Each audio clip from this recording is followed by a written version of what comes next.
Bismillahirrahmanirrahim. Alhamdulillahi rabbil alamin. Wassalatu wassalamu ala asyrafil anbiya'i wal mursalin Sayyidina Muhammadin wa ala alihi wa sahbihi ajma'in. Alhamdulillah. Para jemaah dirahmati Allah Subhanahu wa taala, pertama dan utama sekali kita memanjatkan kesyukuran kepada Allah dapat kita meneruskan pengajian dalam kitab Fathul Qarib, dan kita berdoa mudah-mudahan Allah menjadikan pengajian ini sebab pengampunan bagi segala dosa, dan Allah mengabulkan segala hajat dan menjadikan kita di antara hamba-hambanya yang bertakwa. Amin ya rabbal alamin. InsyaAllah kita akan meneruskan di mana kita sekarang ini berada di dalam kitab Fathul Qarib, dan kita pada minggu yang lepas telah masuk yakni kepada fasal berkenaan dengan hukum murtad, yakni hukuman ini bagi mereka yang na'udzubillah min zalik keluar daripada agama Islam. Maka minggu lepas kita membicarakan berkenaan dengan beberapa perkara yang mana seseorang itu bila terkeluar daripada agama Islam, daripadanya adalah dia mengatakan sesuatu dengan ucapan ini. Sebagai misal, dia mengatakan dia tidak beriman kepada Allah, ataupun tidak beriman kepada Nabi Muhammad SAW, ataupun tidak beriman ini kepada Al-Quranul Karim, ataupun yang dia mengingkari sesuatu perkara yang ijma', yang sabit, yang kita mengatakan berdasarkan dalil, yakni keyakinan, ini boleh mengeluarkan seseorang itu daripada agama Islam, seperti dia mengingkari kewajipan solat, ataupun dia mengingkari kewajipan zakat sebagai misal, ataupun yakni dia mengingkari rukun-rukun iman yang sabit ini dalam Al-Quranul Karim, yang tidak ada khilaf ini di dalamnya berdasarkan dengan dalil keyakinan, ma'lumun fid dini bid-darurah, yang dikenali dalam agama yakni sebagai sesuatu darurah. Maka ini daripada perkara yang boleh mengeluarkan seseorang daripada agama Islam. Begitu juga perbuatan seperti penulis memberikan misal, kalau dia sujud yakni kepada bahala sebagai misal, ataupun dia sujud kepada salib, ataupun yakni dia menghina yakni Al-Quranul Karim dengan memijak Al-Quran sebagai misal.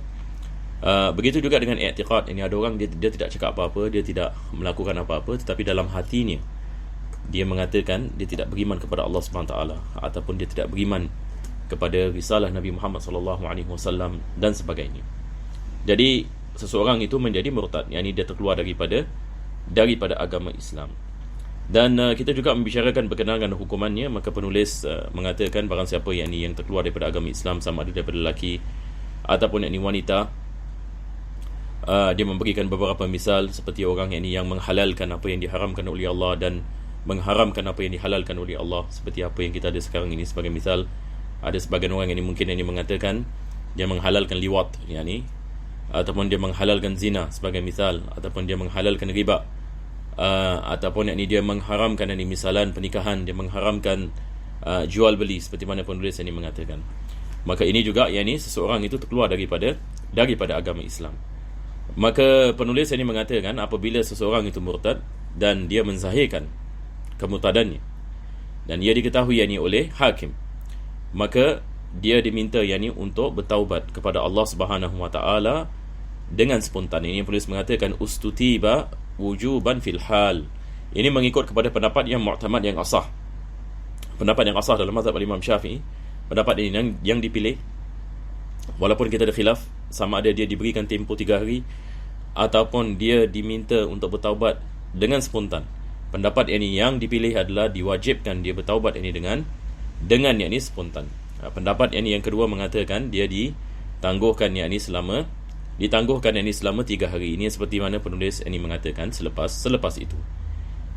Kalau sekiranya dia bertaubat kepada Allah Subhanahu wa taala, fa in taba bi'audihi ilal Islam, kalau dia kembali kepada agama Islam, dia mengucapkan kalimah syahadah dan dia ikrar atas kalimah syahadah, dia beriman kepada Allah Subhanahu wa taala dan dia mengikut kepada tertib. Ini di sini maksudnya dia beriman kepada Allah, selepas itu dia beriman kepada Nabi sallallahu alaihi wasallam.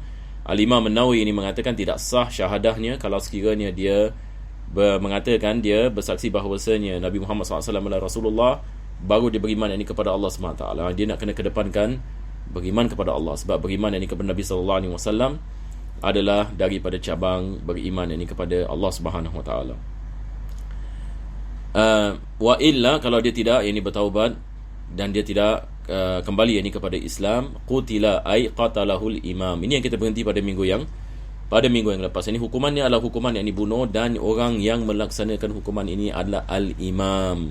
Siapakah yang dimaksud dengan al-imam? Iaitu pemerintah, ataupun kita mengatakan ini seorang khalifah. Kalau dalam daulah Islamiyah, seorang yang khalifah ataupun seorang yang pemerintah yang muslim yang memerintah yang negeri Islam, maka dia yang melaksanakan hukuman itu, iaitu dia di bawah yang pemerintahannya. Yang ini bukan maksudnya sembarang orang yang boleh membunuh orang murtad. Dan ini seperti mana saya mengatakan minggu lepas, banyak orang salah faham ini kat sini, dan orang yang bukan Islam pun banyak salah faham ini tentang perkara ini. Apabila mereka dapat tahu ini misalan agama Islam, ini syariat Islam, hukuman yang dibunuh ini bagi orang yang murtad ini dan sebagainya, maka mereka membicarakan perkara ini sama ada betul ke tidak betul dan sebagainya. Jadi di sini kita perlu faham, hukuman ini hanya boleh dijalankan oleh pemerintah Islam. Sama juga kita lihat ini misalan hukuman-hukuman yang dijalankan di negeri sekular sebagai misal, yang menjalankannya ada pemerintah. Orang biasa tidak boleh menjalankan hukuman. Sekarang satu orang misalan dia mencuri sebagai misal. Dan siapa yang menjatuhkan hukuman ke atas pencuri? Pemerintah, court, betul ke tidak? Court, hakim di mahkamah. Tidak dibolehkan orang misalan yang di jalanan misalan melaksanakan hukuman pencurian ke atas pencuri. Ini tidak dibolehkan. Jadi Islam ini mengajarkan kepada kita bahawasanya perkara-perkara menjalankan hukuman dan sebagainya perlu ada the system of governance. Bukan sembarang orang boleh vigilante, maksudnya melaksanakan hukuman kepada sesiapa yang dia sukai. Kalau tak, ini akan menyebabkan masalah yang lebih besar, dan tidak akan wujud ketenteraman di dalam masyarakat. Dan agama Islam daripada maqasid yang besar adalah menjaga keamanan. Menjaga keamanan ini dalam Islam adalah perkara yang sangat-sangat ditekankan. Sangat-sangat ditekankan. Kita ada nas ini daripada Al-Quranul Karim, seperti mana Allah mengatakan udkhulu fis silmi kafah. Sebagian ahli tafsir ini mengatakan silm ini di sini dia kembali kepada salam. Apabila kamu melaksanakan agama Islam dengan keseluruhannya, maka kamu akan mendapatkan salam, iaitu keamanan di dalam masyarakat. Ini adalah janji Allah Subhanahu wa taala. Selepas itu penulis mengatakan qatalahul imam in kana hurran bi darbi unuqihi la bi ihraqin wa nahwihi. Jadi hukumannya adalah dengan menggunakan pedang, memancung kepalanya, dan bukan dengan membakar. Tidak dibolehkan hukuman membakar dikenakan kepada manusia dan juga binatang. Nabi SAW ini mengharamkan menggunakan api untuk mengazab manusia ataupun haiwan. Fa in qatalahu ghairul imam. Tetapi kalau sekiranya selain daripada pemerintah, selain daripada imam membunuh orang ini, murtad, satu orang dia murtad, lepas itu ada orang bunuh dia, di sini dikenakan hukuman atas orang yang melakukan pembunuhan. Tetapi adakah hukuman ini dikenakan qisas? Ini maksudnya dia dibunuh? Tidak. Disebabkan hukuman pembunuhan dikenakan atas murtad, dan orang yang melakukan pembunuhan itu pada hakikatnya dia tidak berhak untuk melakukan pembunuhan tersebut. Seperti mana kita mengatakan yang berhak adalah imam, tetapi dia melakukannya, maka dikenakan hukuman ta'zir. Hukuman ta'zir ini adalah hukuman yang kurang daripada hukuman had. Kurang daripada hukuman had. Jadi hakim akan menjatuhkan hukuman ke atas orang yang melakukan pembunuhan itu. Sama ada dengan meletakkan misalnya di dalam penjara, ataupun dikenakan sebatan sebagai misal. Ini balik kepada ijtihad sang hakim. Selepas itu penulis mengatakan wa in kana al-murtaddu raqiqan. Kalau orang yang murtad itu hamba sahaya, jaza li sayyid qatluhu. Dibolehkan bagi sayyid, iaitu pemilik hamba, tuan hamba, untuk membunuhnya. Kenapa? Sebab hamba ini dia adalah milik bagi tuan. Beza dengan orang biasa. Hamba ini dia adalah milik bagi tuan. Maka dibolehkan bagi tuan yang melaksanakan pendapat melaksanakan perkara tersebut. Ini pun kita ada khilaf ulama. Ini berdasarkan dengan pendapat yang dipilih di dalam madhab, seperti mana penulis ini mengatakan fil asah, berdasarkan dengan pendapat al-asah. Dan seperti mana saya mengatakan dahulu, pendapat asah ini khilaf di antara ashab Syafi'i. Maka ini adalah pendapat yang ditarjihkan. Muqabil yang asah juga, ini pendapat yang kuat yang mengatakan tidak dibolehkan bagi tuan untuk membunuh hambanya. Yang dibolehkan hanya yang ini pemerintah Muslim, seperti mana kita mengatakan. Selepas itu penulis ini mengatakan summa zakaral musannifu hukmal ghasli wa ghairihi fi qawlihi. Penulis ini membicarakan ini tentang berkenaan dengan mandi. Apabila dia dibunuh ni, adakah yang ini dia dimandikan? Penulis ini mengatakan walam yurassal, dia tidak boleh dimandikan sebab ini dia bukan muslim. Walam yusalla alaih, tidak dilakukan salat yang ini ke atasnya sebab dia murtad. Walam yudfan fi maqabiril muslimin, dan tidak dibolehkan kita menanamnya di dalam perkuburan yang ini orang Islam sebab ini dia bukan orang Islam. Jadi perkuburan yang ini orang Islam hanya ini bagi orang yang beriman. Wa dzakara ghairul musannifi hukma tarikis salati fi rubu'il ibadat wa amma al-musannif fa dzakarahu huna faqal. Yani al-Imam Ibn Qasim ini mengatakan biasanya penulis yang kita fikir akan membicarakan tentang hukuman bagi orang yang meninggalkan salat pada yakni bahagian yakni ibadat, yakni apabila membicarakan ini tentang bab salat.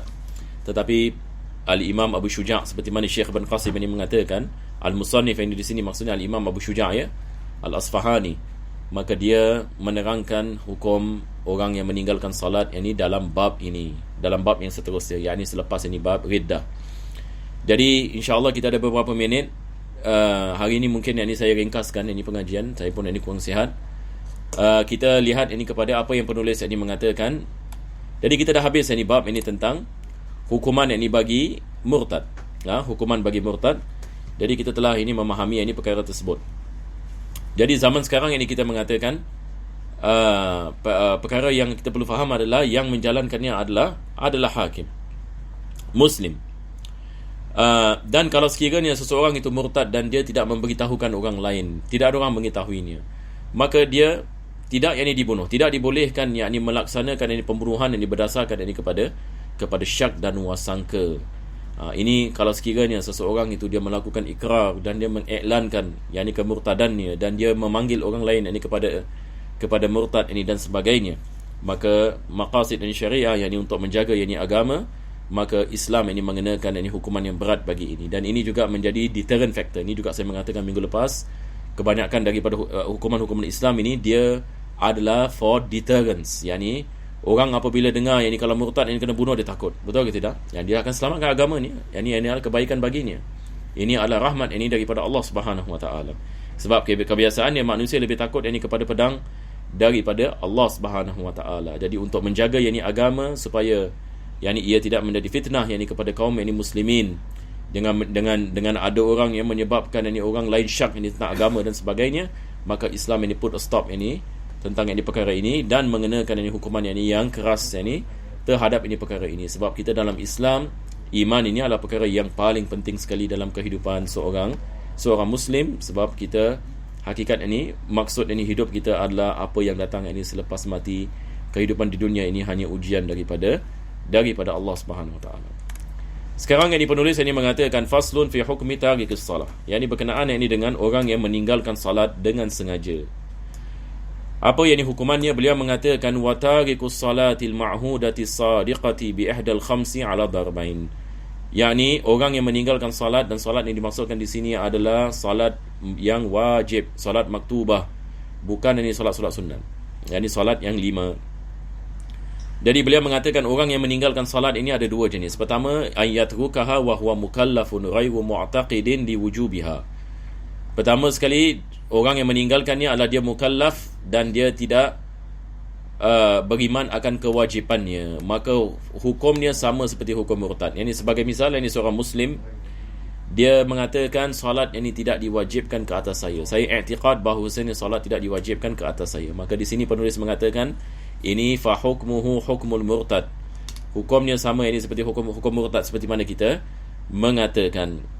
Sebab seperti mana kita mengatakan mengingkari sesuatu kewajipan berdasarkan dengan ijma' dan kita ada dalil qat'i yang berdasarkan dengan keyakinan, tidak ada khilaf ulama di dalamnya, maka ini menyebabkan yang seseorang itu terkeluar daripada agama Islam apabila dia mengingkari akan kewajipannya. Dan penulis mengatakan wasabaqa qariban bayanu hukmuhu. Sebelum ini telah dibicarakan tentang hukum murtad. Ini adalah jenis yang pertama, dia mengingkari kewajipan solat.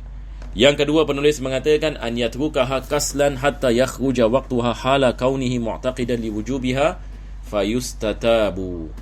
Fa in taba wa shalla wa huwa tafsirun litaubati wa illam yatub qutila haddan la kufran. Kalau sekiranya seseorang itu dia beriman kepada Allah SWT tapi dia tak solat disebabkan dia malas, ini kita mengatakan dia bukan yang murtad. Yani dia mengatakan solat itu wajib yani ke atas saya, akan tetapi yani dia tidak mahu melakukan solat, maka apa yang dikenakan ke atasnya fayustatab, dikatakan kepadanya wajib kamu bertaubat dan solat. Wajib kamu bertaubat dan solat. Kalau sekiranya dia taubat dan dia salat, maka dia terlepas daripada hukuman. Dan biasanya yang ni orang yang ni kalau sekiranya dikenakan ini perkara seperti ini, sama ada awak taubat salat ataupun awak dibunuh, semua orang yang ni akan ini melakukan salat ini walaupun yang ni dia tidak ikhlas ini di dalam yang ni salatnya supaya dia dapat selamatkan nyawanya. Jadi hukuman yang ni bagi orang yang meninggalkan salat ini adalah perkara yang ni wallahu alam kita tidak mengetahui sama ada dalam sejarah Islam ini pernah berlaku ke tidak pernah yang ini berlaku. Tetapi ini hukumnya Nabi SAW tidak membezakan ini di antara salat ini dengan yani iman, dan dikenakan ini hukuman ini berat ini bagi mereka yang meninggalkan salat. Dalam mazhab Imam Ahmad bin Hanbal, orang yang meninggalkan salat dengan sengaja hukumnya adalah hukum murtad. Itu adalah lebih keras ini daripada mazhab al-Imam Syafi'i berdasarkan dengan hadis Nabi SAW, man taraka as-salata muta'ammidan